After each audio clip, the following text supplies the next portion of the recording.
During my time here, I didn't learn too much Vietnamese. I wanted to learn more, but I picked up some. So can you just turn to a neighbor, tell them you look đẹp gái or đẹp trai? Quý vị có thể quay người kế bên của mình nói rằng anh chị em của mình đẹp trai hoặc đẹp gái. Sao? Đẹp trai.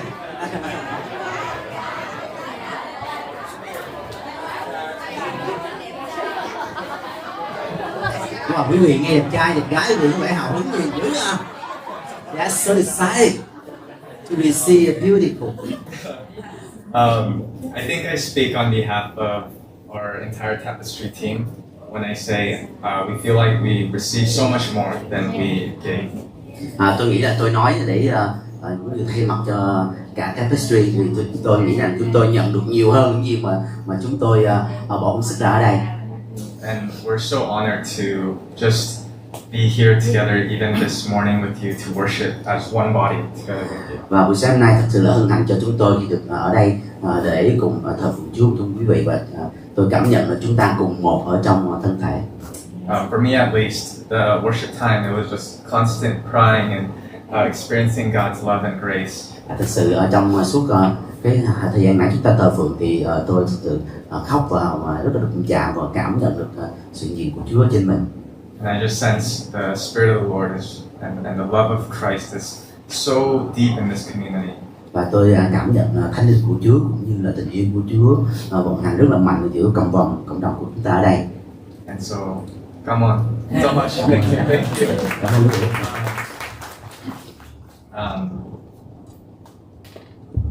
Today I'm going to be speaking on John 15. Buổi sáng hôm nay tôi sẽ giảng ở trong Phúc Âm Giăng đoạn số 15. And it's a passage that Jesus teaches his disciples on what it means to live a life of abide. Và đây là câu chuyện mà Chúa Giêsu dạy các môn đồ làm thế nào để mà sống luôn luôn gắn kết, kết nối ở trong Ngài. I wanted to share a quote with you this morning from an author, spiritual director. His name is Dallas Willard. Một buổi sáng hôm nay trước khi bắt đầu thì tôi muốn chia sẻ cho quý vị một tác giả cũng rất là nổi tiếng, và tên của ông là Dallas Willard. And he once said that the most important thing in life is the person that you become. Và ông nói rằng là cái điều quan trọng nhất ở trong cuộc sống đó là cái người mà mình muốn trở thành như thế nào. C.S. Lewis, he said something similar when he said, we're all either becoming immortal horrors or everlasting splendors. Và ông C.S. Lewis thì ông cũng nói cái điều cũng tương tự như vậy. Thì ông nói là một là mình trở thành một kẻ coi như là giống như là làm những điều mà nó xấu xa, hoặc là mình sẽ trở thành một người mà chiếu sáng mãi mãi. In other words, what these men of God are saying is that becoming people filled with the love and the life of Christ is the single most important thing in life. Và buổi sáng hôm nay tôi muốn nói với quý vị một điều đó là khi một người được đầy dẫy tình yêu của Chúa Giêsu thì đó là cái điều quan trọng nhất cho cuộc đời của người đó. Or put even simpler, simply becoming like Jesus. Hay nói cách khác, tương tự đó là chúng ta sẽ trở nên tương tự giống như là Chúa Giêsu. But this journey of growing and becoming like Jesus, we can probably all relate. It's not something that just happens overnight. Nhưng mà để cho cái điều này có thể thực hiện được thì đó là một tiến trình, chứ không phải tự nhiên chỉ sau một đêm mà có thể thực hiện được. As much as we wish we could just wake up one morning and just think, act, live as Christ did, it often doesn't work like that. Thì nó không phải như là sau một đêm sáng mình ngủ dậy và mình bắt đầu có những suy nghĩ, cảm xúc hoặc hành động giống như Chúa Giêsu thì mình trở nên lập tức giống hoàn toàn Chúa Giêsu được.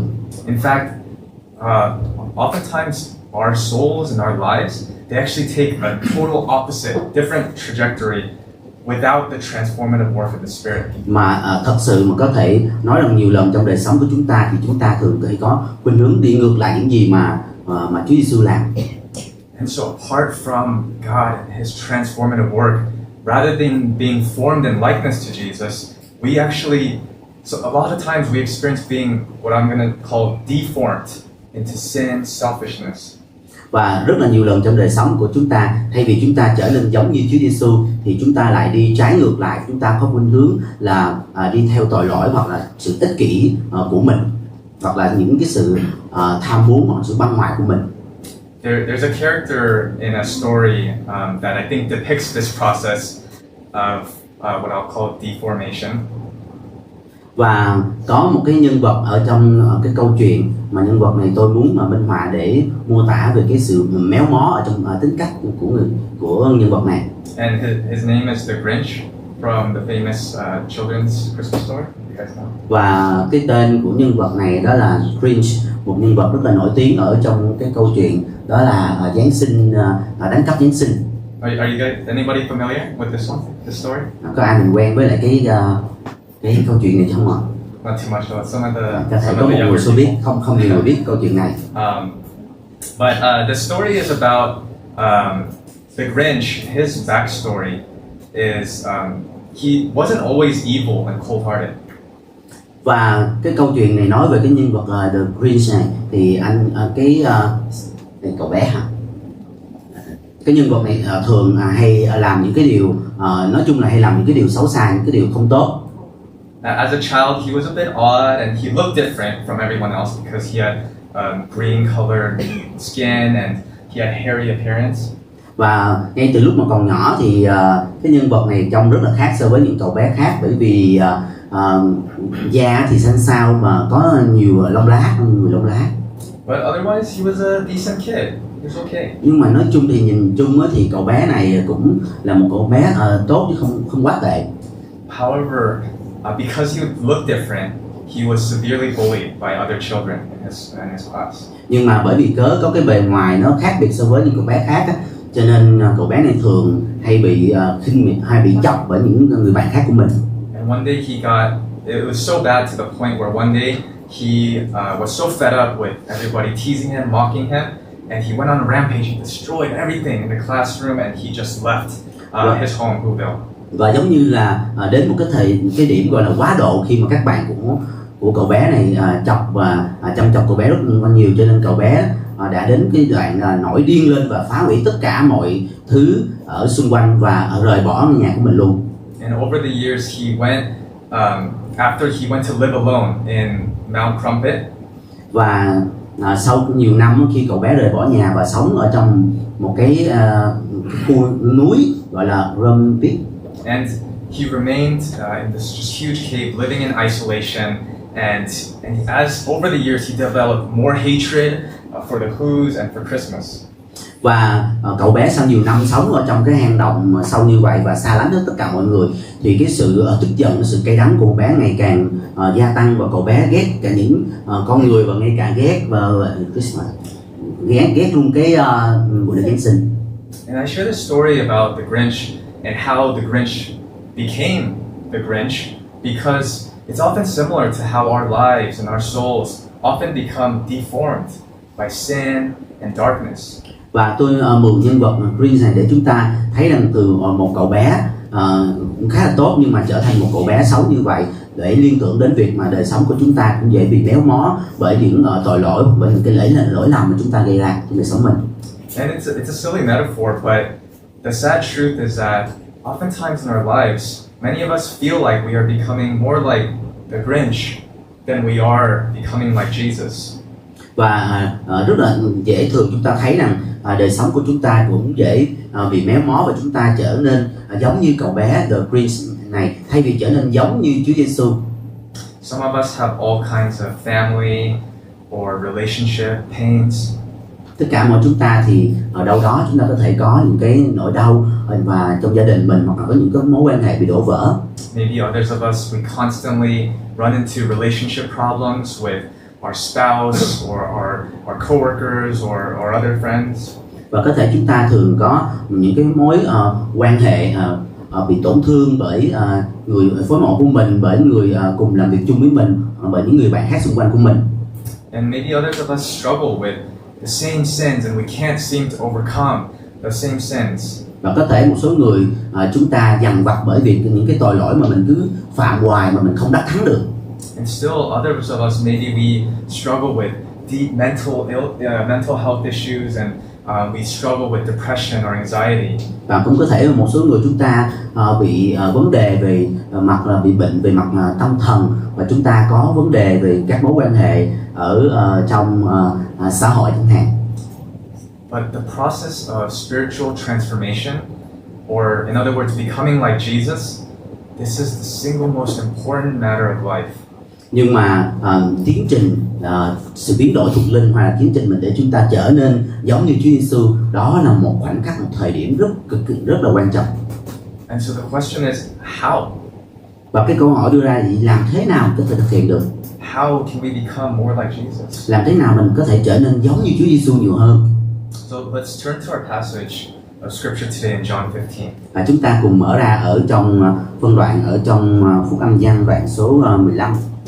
And in John 13 to 17 is actually the highlight, and it's the climactic teaching of Jesus in John's gospel account. Ở trong Phúc Âm Giăng thì thật sự là đoạn 15 cho đến đoạn 17, đó là một cái phân đoạn đỉnh điểm về sự dạy dỗ, những sự dạy dỗ cuối cùng của Chúa Giêsu dành các môn đồ của Ngài. This is what a lot of people call the Last Supper or the upper room discourse. Và trong phân đoạn này, những phân đoạn này á, thì mọi người hay gọi là những sự dạy dỗ cuối cùng ở trên phòng cao của Ngài. And it's the climax of Jesus' teaching, because here he gives his final words to his disciples before he is to be arrested and crucified. Và đỉnh điểm của cái sự dạy dỗ của Chúa Giêsu là vì sao? Bởi vì đây là thời điểm mà Chúa Giêsu phải chịu khổ và sau đó sống lại. And here in John 15, Jesus describes, he summarizes what the Christian life is all about. Và ở trong phân đoạn số 15 này thì Chúa Giêsu đang tóm tắt lại những điều hoặc là cuộc đời sống của những người tin Chúa cần phải làm như thế nào. And how we experience spiritual formation to become like him. Và cần phải trải nghiệm sự biến đổi thuộc linh như thế nào để trở nên giống như Ngài hơn. So turn with me there and we'll read this passage together. Chúng ta cùng mở ra ở trong Phúc Âm Giăng đoạn số 15 và chúng ta cùng xem chung với nhau. John 15. I am the vine and my Father is the gardener. Ta là cây nho thật, Cha ta là người trồng nho. He cuts off every branch in me that bears no fruit, while every branch that does bear fruit he prunes so that it will be even more fruitful. Hễ nhánh nào trong ta không kết quả, Ngài chặt bỏ, còn nhánh nào kết quả, Ngài tỉa sữa để được kết quả hơn. You are already clean because of the word I have spoken to you. Các ngươi đã được trong sạch nhờ lời ta đã phán với các ngươi. Remain in me as I also remain in you. Hãy ở trong ta thì ta ở trong các ngươi. No branch can bear fruit by itself, it must remain in the vine. Neither can you bear fruit unless you remain in me. Như nhánh nho không thể tự nó kết quả nếu nó không dính vào cây nho, cũng vậy các ngươi không thể tự mình kết quả nếu không ở trong ta. I am the vine, you are the branches. Ta là cây nho, các ngươi là nhánh. If you remain in me and I in you, you will bear much fruit. But apart from me, you can do nothing. Ai ở trong ta và ta ở trong người ấy sẽ kết nhiều quả, vì ngoài ta các ngươi chẳng làm chi được. If you do not remain in me, you are like a branch that is thrown away and withers. Such branches are picked up, thrown into the fire and burned. Nếu ai ở trong ta, người ấy như nhánh nho bị ném ra ngoài và bị cô đi, thì ta lượm những nhánh ấy quăng chúng vào lửa và chúng bị thiêu rụi. If you remain in me and my words remain in you, ask whatever you wish and it will be done for you. Nếu các ngươi ở trong ta và những lời ta ở trong các ngươi, hãy cầu xin điều mình muốn, các ngươi sẽ được điều đó. This is to my Father's glory that you bear much fruit, showing yourselves to be my disciples. Bởi điều này cha ta được tôn vinh, đó là các ngươi kết nhiều quả và trở thành những môn đồ của ta. As the Father has loved me, so have I loved you. Now remain in my love. Như cha đã yêu thương ta, ta cũng đã yêu thương các ngươi. Hãy cứ ở trong tình yêu của ta. If you keep my commands, you will remain in my love, just as I have kept my Father's commands and remain in his love. Nếu các ngươi vâng giữ các mệnh lệnh của ta, các ngươi ở trong tình yêu của ta như ta đã vâng giữ các mệnh lệnh của cha ta và ở trong tình yêu của Ngài. I have told you this so that your joy may be complete. Ta nói với các ngươi những điều này để niềm vui của ta ở trong các ngươi và để niềm vui của các ngươi được trọn vẹn. My command is this: love each other as I have loved you. Đây là mệnh lệnh của ta, các ngươi hãy yêu thương nhau như ta đã yêu thương các ngươi.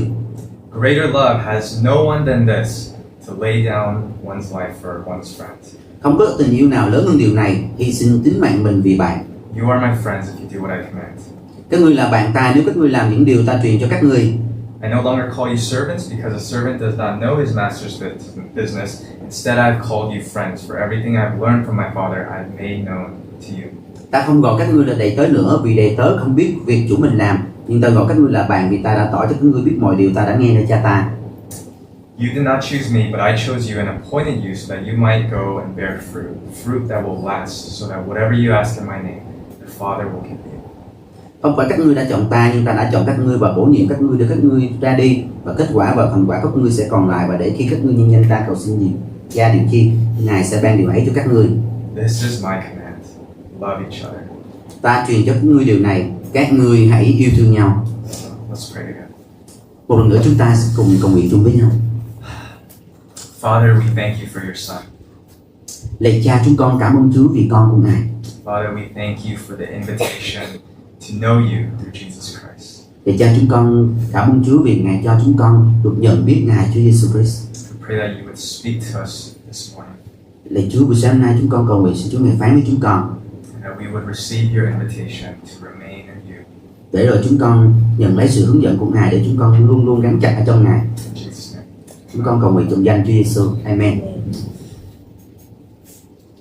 As we look at this passage, the question we're asking is how do we become like Jesus, right?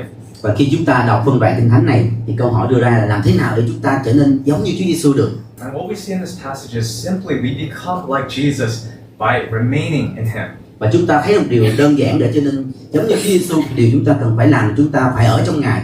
In verse 1, Jesus uses a metaphor to describe our spiritual life and our relationship with God. Và ở trong câu 1 thì chúng ta thấy rằng Chúa Giêsu Ngài đã dùng cái minh họa về ẩn dụ để làm sao cho chúng ta biết được rằng chúng ta có thể được trở nên giống như Ngài và ở trong mối quan hệ với Ngài.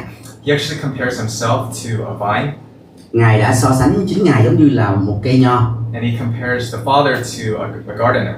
và Ngài nói rằng cha của Ngài chính là người trồng nho. And in verse 2, he describes how the Father, this gardener, he cuts off every branch that isn't fruitful.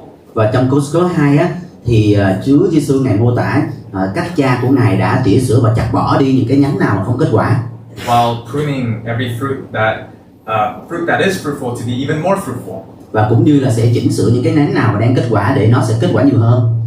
Fruitfulness, or in other words, becoming like Jesus, Sự kết quả, hay chúng ta có thể nói rằng chúng ta có nghĩa là chúng ta trở nên giống như Chúa Giêsu. is the work that the Father is committed to doing in your lives. Đấy là cái điều mà cha Ngài nói rằng Ngài sẽ làm cho cuộc đời của chúng ta. And then he then says in verse 3, you are already clean because of the word I've spoken to you. Và Ngài cũng nói trong câu số 3 là tất cả chúng ta đã được sạch vì cớ lời của Ngài được ban ra rồi. And his invitation is remain in me as I remain in you. Và Ngài có cái sự hướng dẫn tiếp cho chúng ta là hãy ở trong Ngài thì và Ngài ở trong chúng ta. Yeah, I'm not sure what it says in the Vietnamese, but other translations in English, it actually might say abide in me as I abide in you. Và tôi không biết ở trong tiếng Việt thì cái bản dịch của mình như thế nào, nhưng ở trong một số bản khác ở trong tiếng Anh thì dịch là phải giữ mình hay gắn chặt mình ở trong Ngài. And the idea here is simply to stay connected. Hay và nói một cách đơn giản để chúng ta có thể hiểu được rằng chúng ta phải luôn luôn được kết nối với Ngài. Jesus explains no branch can bear fruit by itself. It must remain in the vine. Và Chúa Giêsu nói rằng không nhánh nào mà nó có thể tự kết quả được nếu như nó không gắn chặt cái nhánh đó vào ở trong gốc nho. And he says neither can we bear fruit unless we remain in him. Và Chúa Giêsu Ngài nói rằng sẽ không thể kết quả được nếu như không gắn mình ở trong Ngài. In this metaphor, Jesus is describing himself as the vine. Và chúng ta thấy rằng trong ẩn dụ này thì Chúa Giêsu đang minh họa chính Ngài là cây nho hay là gốc nho. And us as branches that are connected to the vine. Và chúng ta là những nhánh nho mà kết nối vào ở trong gốc nho. You know, I don't know, is there vineyards here in Vietnam? Vineyards? Tôi không biết là ở Việt Nam mình có trồng nho mà có vườn nho mà. Yeah. Đó. No? So, yeah. Yes. Personally, I've never gone grape picking before. Được cá nhân của tôi thì tôi cũng chưa thật sự tự mình đi đến vườn nho để mà hái nho lần nào. But I have gone berry picking before. Nhưng mà tôi đã làm rồi hái trái berry cái quả mọng mình gì đó. It's delicious, but I know you guys have had a lot of lychee, mangosteen, Dạ, ở đây thì Things like that. có trái cái quả berry đó, nhưng mà mình có như là mãng cầu, quả măng cụt này, mình có xoài, mình có thế vải. They're so good, very delicious. Cái trái nó ngon lắm. But for when I've gone berry picking, now imagine if I took a branch of berries, like take it home with me. Và quý vị cứ tưởng tượng khi mà tôi đi đến tôi hái cái trái gọi là quả mọng đó, và tôi chặt một cái nhánh và tôi mang đem về nhà. Do you think that when I take that branch home, that I can expect berries to continue to grow from that branch? Và quý vị tưởng tượng là khi mà tôi đem cái nhánh đó về nhà thì tôi có thể mong đợi cái nhánh đó nó cứ tiếp tục nó ra trái được không ạ? No. Why? Không thể nào được. Tại sao ạ? Because it's disconnected from the source, the vine, where it experiences life, growth, and fruitfulness. Vì sao? Bởi vì nó đã cắt đứt khỏi cái nguồn mà cung cấp cho nó, cắt khỏi cái gốc, làm sao mà nó có thể tiếp tục sống và kết quả được. The branch in this metaphor, it has one job in life. Và ở trong cái ẩn dụ này á, thì cái nhánh chỉ có một cái nhiệm vụ duy nhất thôi. It doesn't need to do anything but simply stay connected to the vine. Cái nhánh nó không cần làm gì quá nhiều, nó chỉ làm đơn giản một nhiệm vụ, đó là phải luôn luôn kết nối vào ở trong cái gốc nho. And if it is connected, it will be fruitful and it will grow. Và nếu như cái nhánh nó cứ tiếp tục được gắn kết, được dính vào trong gốc nho thì nó sẽ tiếp tục được kết quả ra trái. Similarly, Jesus is saying, He's the vine, we are the branches. Thì cũng tương tự như vậy, Chúa Giêsu Ngài nói Ngài chính là gốc nho và tất cả của chúng ta là những nhánh tháp vào. If we just remain connected to Him, nếu như chúng ta cứ giữ mình gắn kết nối với Ngài, we will be fruitful and we will become like Him. Chúng ta sẽ kết quả, hay là cách khác là chúng ta sẽ trở nên giống như Ngài. And here's the amazing thing. Và đây là một cái điều mà rất là thú vị, tuyệt vời đây. Jesus says in verse 4, remain in me as I also remain in you. Và Chúa Giêsu nói ở trong câu số 4, hãy cứ gắn chặt vào trong ta thì ta cũng sẽ gắn chặt mình vào trong các ngươi. Or in other words, he's saying, I'm already connected to you. Hay là nói cách khác, mình hiểu được cái ngôn ngữ đó là Chúa đã sẵn sàng luôn luôn kết nối với mình. Just stay and remain in me. I'm already connected to you. Just be with me. Stay with me. Khi Chúa Giêsu nói như vậy thì Ngài này nói là Ngài luôn luôn sẵn sàng kết nối với mình, cho nên hãy cứ tiếp tục giữ mình và gắn mình ở trong Ngài. Jesus isn't saying you have to work really hard to have a relationship with me. Chúa Giêsu không có nói là mình phải làm việc rất là cực nhọc, vất vả để có thể kết nối với Ngài. He's not saying you have to do all these things to get connected with me. Chúa không nói rằng mình phải làm hết tất cả những cái điều này để có thể gắn kết nối với Ngài. He is already connected to us. Nhưng mà đơn giản đó là Chúa đã sẵn sàng để luôn luôn kết nối với chúng ta rồi. And He always will be. Và Ngài luôn luôn sẽ làm như vậy. Romans 8, it says a similar thing. Và ở trong Roma đoạn 8 cũng tương tự như vậy. It says that nothing can separate us from His love. Ở trong Roma đoạn 8 thì nói rằng không điều chi có thể phân cách chúng ta khỏi tình yêu của Ngài. And so Jesus' invitation here is simply remain, stay here with me, stay connected to me. Và ở trong cái sự hướng dẫn này của Chúa Giêsu, Ngài chỉ đơn giản Ngài nói rằng hãy cứ giữ như vậy và gắn chặt mình ở trong ta. In verse 5 of our passage, when we are connected to Jesus, He says that we will bear much fruit. Và ở trong câu số 5, Ngài nói rằng nếu như chúng ta cứ gắn mình ở trong Ngài thì chúng ta sẽ sinh ra nhiều trái. And additionally, He says, apart from me though, you can't do anything. Và một cái phần tiếp theo này cũng nói là nếu mà rời xa, là lìa xa khỏi Ngài thì chúng ta không thể làm được gì hết. We can't grow in Christ likeness. Chúng ta không thể được tăng trưởng, trở nên giống như Chúa Đấng Christ được. We can't grow in our character. Chúng ta không thể tăng trưởng ở trong phẩm hành của mình được. And we can't be transformed Và to chúng be ta like Christ không thể được biến đổi để trở nên giống như Đấng Christ được. apart from being connected to Him. Khi mà chúng ta cắt hay chúng ta rời khỏi, không kết nối với Ngài nữa. And so the question is, what does being connected to Jesus, what does becoming like Jesus look like? Và cái câu hỏi đưa ra chúng ta là trở nên giống như Chúa Giêsu thì chúng ta sẽ như thế nào? Verse 12. Chúng ta xem ở trong câu số 12. Becoming like Jesus, the fruit that we bear in our lives looks like loving people as Jesus loved us. Và khi chúng ta trở nên giống như Chúa Giêsu thì có nghĩa là khi đó tình yêu ở trong chúng ta cũng sẽ giống như là tình yêu mà Ngài yêu chúng ta vậy. And the way He defines this love is verse 13. He says, he says, laying one's life down for another. Và ở trong câu số 16 thì Chúa Giêsu Ngài định nghĩa cái loại tình yêu này, khi mà chúng ta loại tình yêu này có nghĩa là chúng ta sẽ sẵn sàng hy sinh cho người mình yêu. Now, I'm assuming that because you're all here, nobody has had the opportunity to literally lay your life down for someone. Và bây giờ tôi giả sử là tất cả ở đây chúng ta có had opportunity on had no. Or like to literally lay your life, because you'd be dead. Rồi giả sử như ở đây chúng ta về mặt nói về mặt nghĩa đen đi ha, thì chúng ta có cơ hội để có thể chịu hy sinh hay chịu chết vì một ai đó đi. Right? We're all living, we're all alive, we're good. Tất cả bây giờ chúng ta hiện đang sống phải không? But laying your life down for another person could be just as much something like serving one other person. Và sự hy sinh ở đây thì không có ý nghĩa nói là như là chúng ta có thể chết, nhưng mà có thể là chúng ta sẽ hy sinh cái gì đó của mình để phục vụ với người khác. It could look like listening to and supporting a friend in need. Ví dụ giống như chúng ta có thể để thời gian để lắng nghe và hỗ trợ một người nào đó, một người bạn nào đó của mình.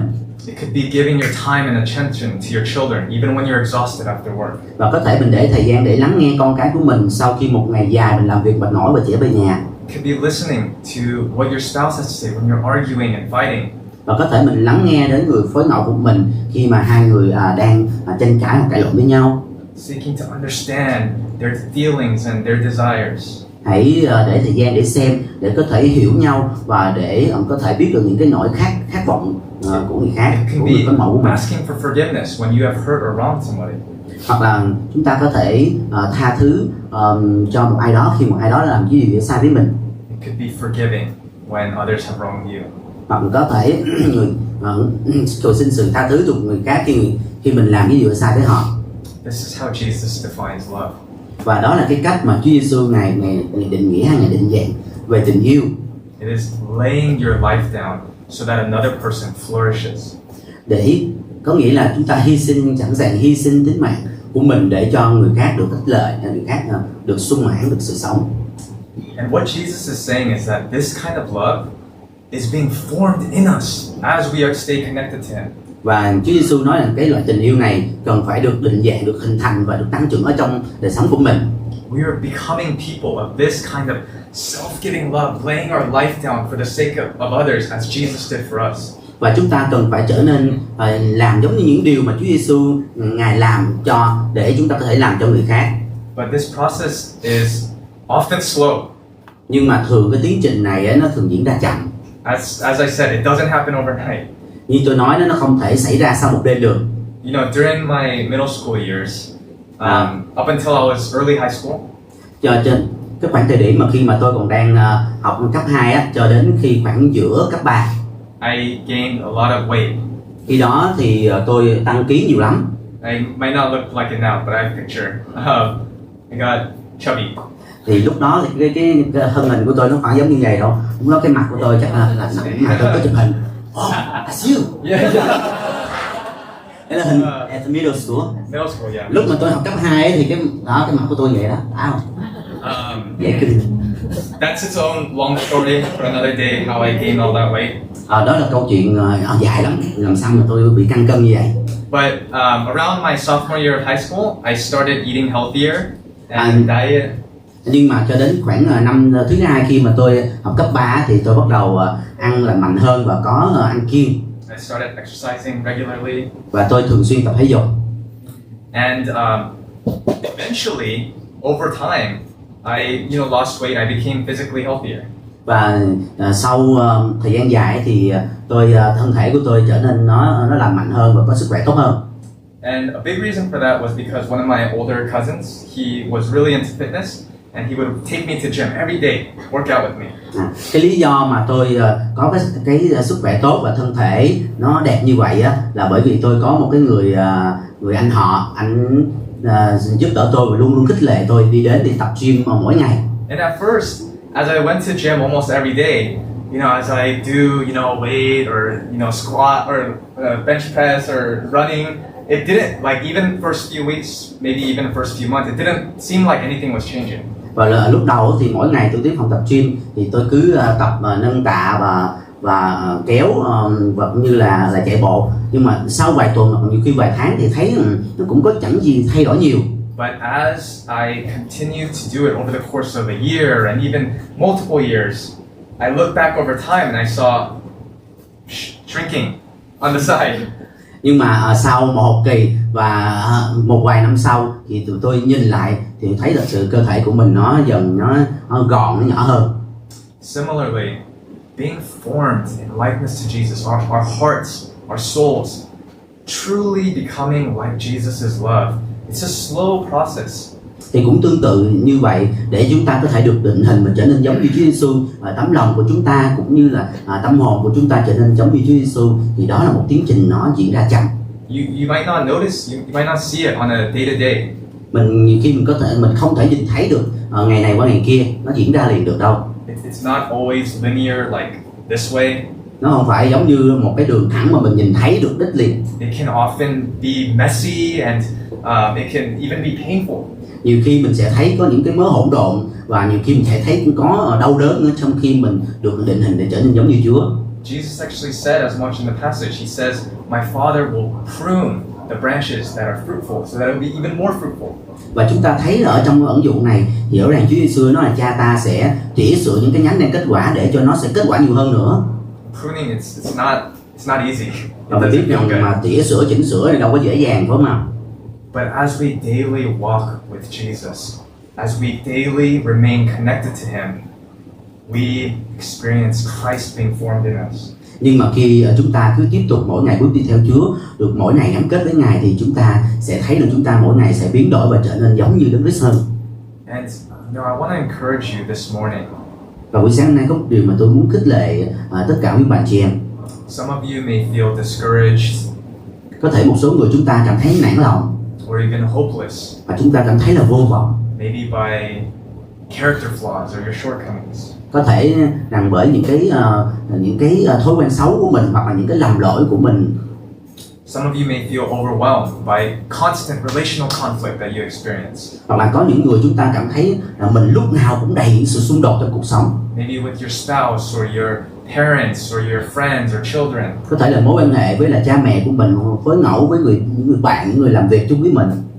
Some of you may be feeling incredibly lonely and don't know how to connect and build deep, meaningful friendships with others. Hoặc là một số người chúng ta cảm thấy rằng mình cô đơn, mình không biết cách như thế nào để kết nối, để có thể kết thân với những người bạn khác ở trong các mối quan hệ với họ. Or still, maybe some others, you're feeling overwhelmed by life's responsibilities, or maybe even others' expectations of you.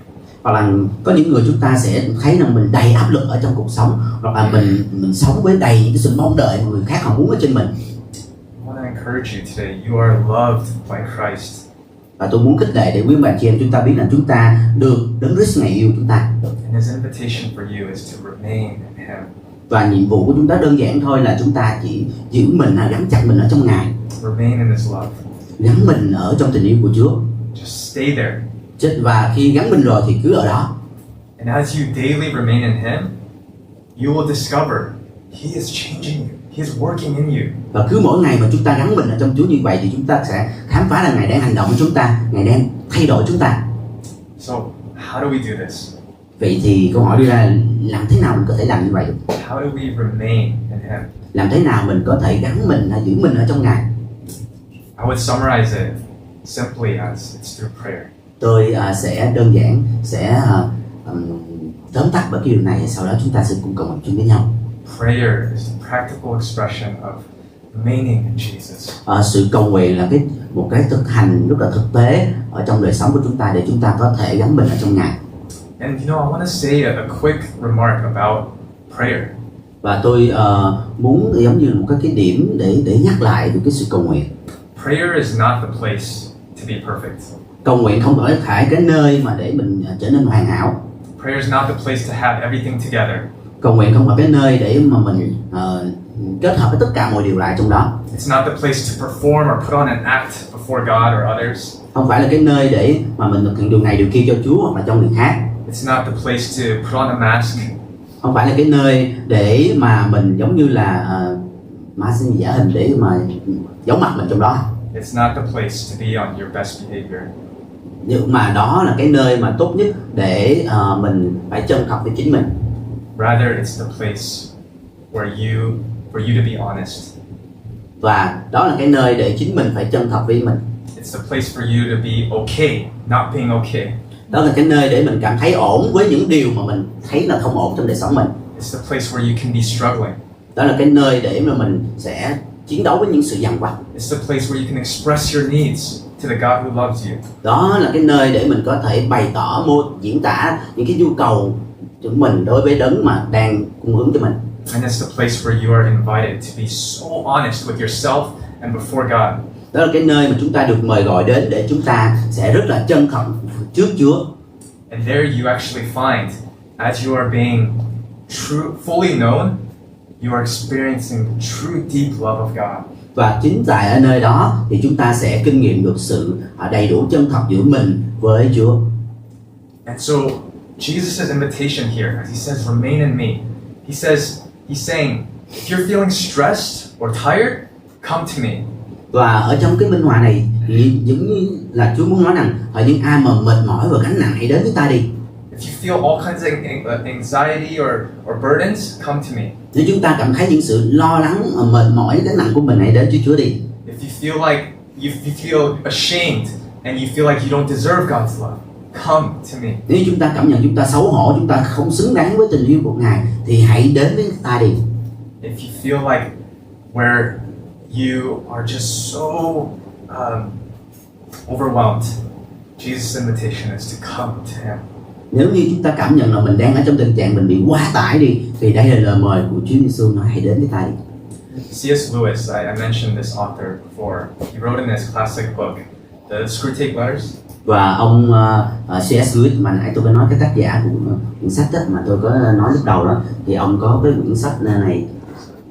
The Screwtape Letters. Screwtape Letters, dạ, biết dịch là gì nữa? He once described how this book is about how Screwtape, he's like a demon, Screwtape, and it's written in the perspective of this demon advising a younger demon. That's the story. Thơ của quỷ.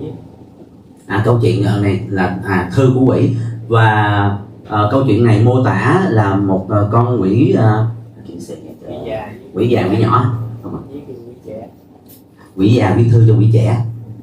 Yeah, and it's written from that perspective. And in this book, Screwtape, he actually once described out his goal. He's advising Wormwood, the younger demon.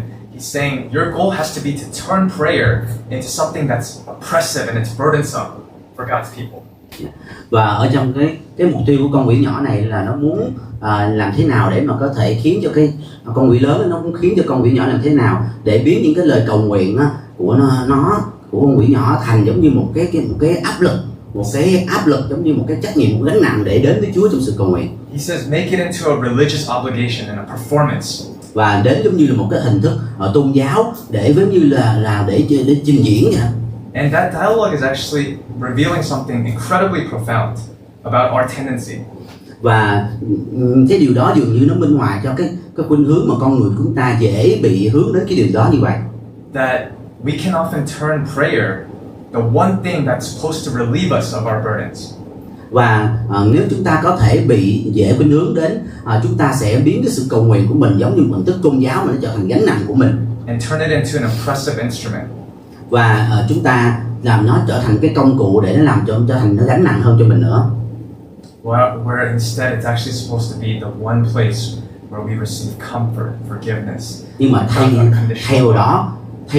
vào cái nơi mà gọi là gánh nặng của sự cầu nguyện thì chúng ta đó là cái nơi để chúng ta được yên ủi, đó là nơi chúng ta được yêu thương, đó là nơi chúng ta được vui thỏa ở trong Chúa.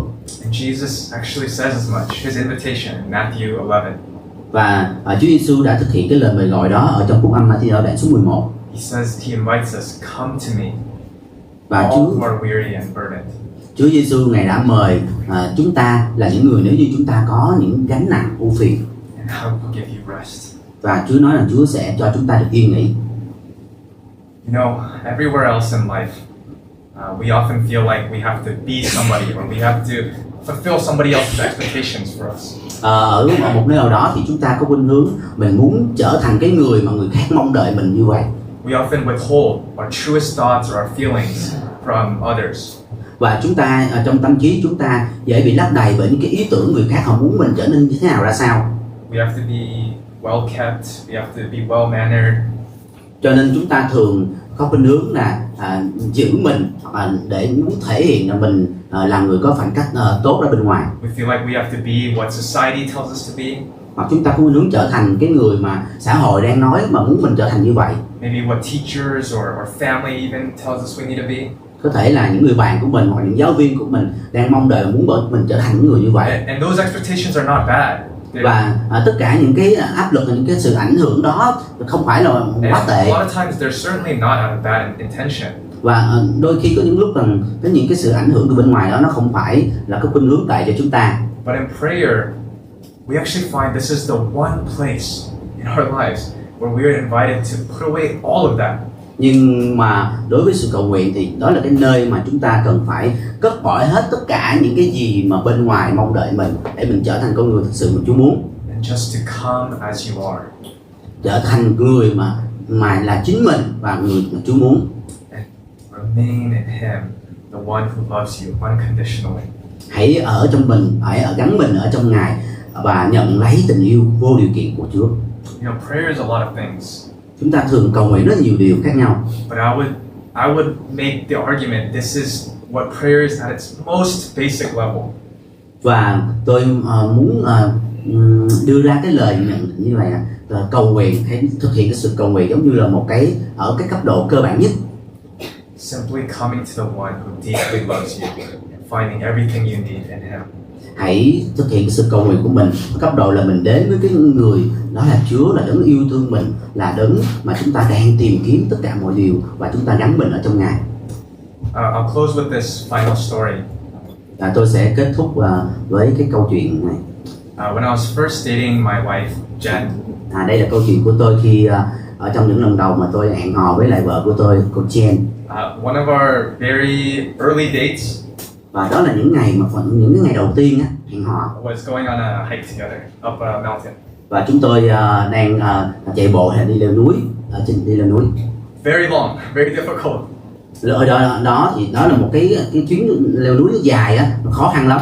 It's about 8 or 9 hour hike. Và nó khoảng mất khoảng 8-9 tiếng một ngày để mình leo núi. Yeah. You know, in hindsight, it's probably not the best idea to do 8 or 9 hour hike on one of your first dates. Và ở trong những lần hẹn hò đầu tiên thì dường như là cái việc mà đi leo núi không phải là cái ý tưởng hay cho việc hẹn hò. But actually, it ended up working out really well. Nhưng mà thật sự thì sau đó kết thúc thì chúng tôi đã cái cuộc hẹn hò rất là tốt. Because doing a hike in the beating sun, so hot, so difficult, it has a way of bringing down, your guards, bringing down your guards.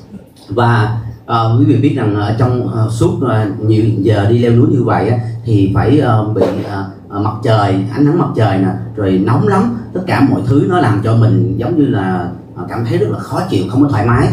So, first couple dates, I was always trying to make a good impression to Jen. Và ở trong một vài ngày đầu như vậy thì tôi thật sự là rất là quan tâm chăm sóc và rất là tử tế với lại cô Jen. Do my hair nice. Và lúc đó thì tôi còn chẳng có đủ thời gian để mà làm cho vuốt tóc và cho đẹp. Put nice smelling cologne. Và xịt thơm. And doing whatever, getting ready, putting nice clothes, putting nice fit. Và cố gắng làm tất cả mọi thứ để cho mình giống như là chỉnh chu mọi thứ đều để trở nên đẹp. But on that hike, as the hours went by, I began to lose the instinct to put my best impression. Nhưng mà ở trong một vài giờ cuối cùng khi mình leo núi vậy thì tôi dường như mất hết cái nhiệt huyết để giữ những cái phong độ, giữ mình ở bên ngoài cho đẹp như vậy nữa. Because I was so exhausted, I can't think of that. Và lúc đó thì thật sự tôi quá mệt, tôi không thể suy nghĩ đến cái việc mà chỉnh chu nữa. And so as the hours went by, it's mountains, there's altitude. My gas was building up in my stomach. Và biết là khi mình lên núi cao thì cái áp lực nó nhiều cho nên cái bụng của tôi nó bị đầy hơi And maybe first hour or two, like I'm holding it. I don't want to let gas out. Và ở trong một số giờ đầu á thì bụng đầy hơi, nhưng mà tôi cố gắng tôi chịu đựng giữ để không có bị xịt ra ngoài. I'm letting it out, maybe silently. Cố gắng xì nhẹ nhẹ. But you know, as the day is going on, so hot, so tired. I can't think about it anymore. I can't hold it in anymore. Nhưng mà vào cái khoảnh khắc mà lúc đó trời quá nóng mà mình quá mệt thì cái giây một vài giờ cuối mình không thể nào mà kiềm giữ nổi nữa. And it was to the point my stomach was hurting so much I couldn't hold it in anymore. Và nó đến cái thời điểm gọi là quá độ mà nó đau quá không thể mà kìm nén nổi nữa. And so there came a moment of truth. I had to tell her because my stomach was hurting so much. Và đến một cái thời điểm mà phải nói thật với lại cô Jen rồi, anh thật sự đau quá, nãy đau quá. And so I told her like, oh Jen, I need to let out some gas. It's hurting so much my stomach. Tôi nói là Jen ơi, anh thật sự là bị đầy hơi quá rồi, anh chịu đựng, nhưng nó đau bụng quá. And she was so confused. She was like, oh, okay, sure. Cũng bối rối của nó thiệt vậy. And so I proceeded to let out my parts. Và tôi quyết định là cuối cùng là sao xả. And it wasn't just one or two. It was like 10, 15, 20. Lúc đó xì không phải là một hai cái luôn mà phải mười mấy cái. Like every couple minutes, it's constantly coming out. Và trong khoảng 1-2 phút như vậy, cố gắng đẩy. And so here at this moment, this was the moment of truth. Jen saw my ugly side. Và đó là cái khoảnh khắc mà một người rất là chân thật với tôi, và cô Jen còn có thể thấy được cái điểm xấu của tôi. Will she still receive me even though of my part issues? Nhưng mà cổ vẫn chấp nhận tôi mặc dù cái vấn đề gì đó. Or will she think I'm gross and walk away?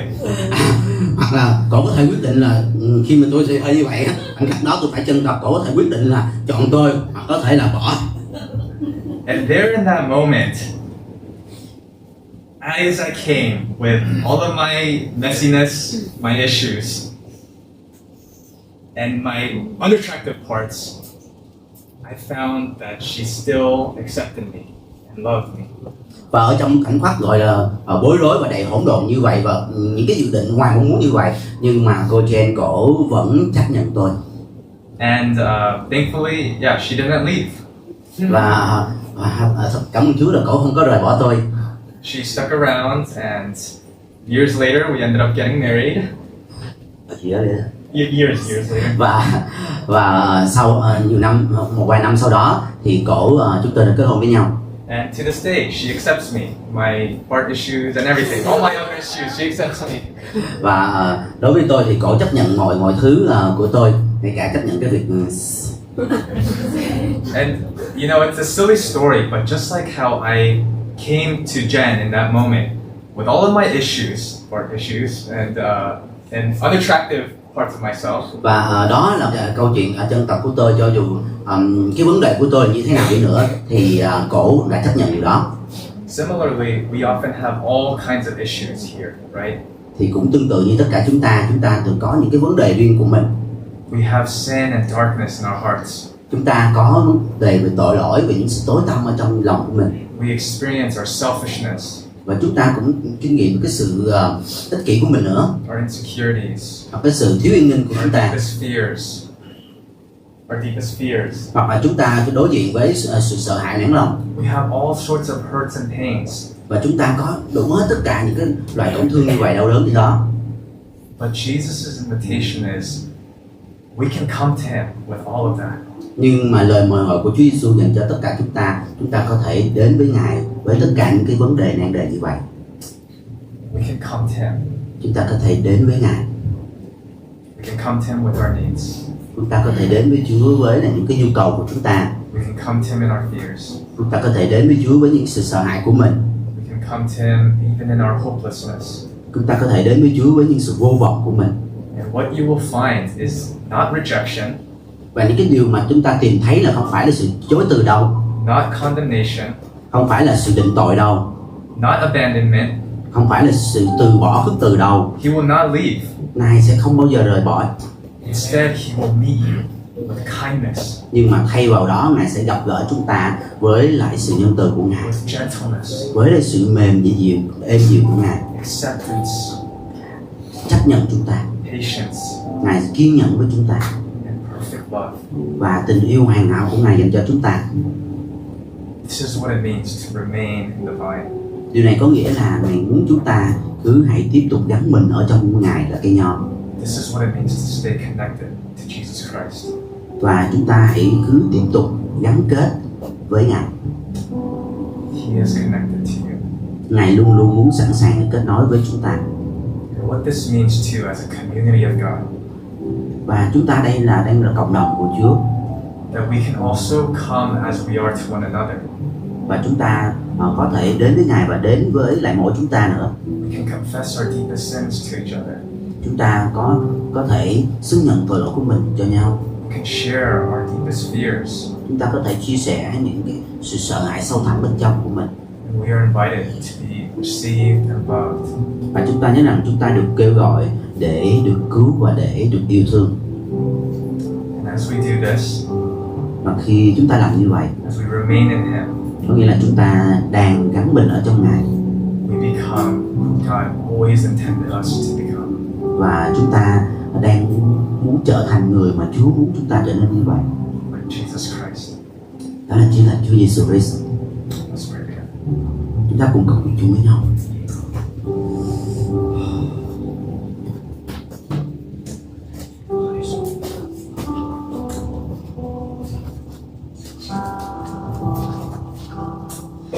When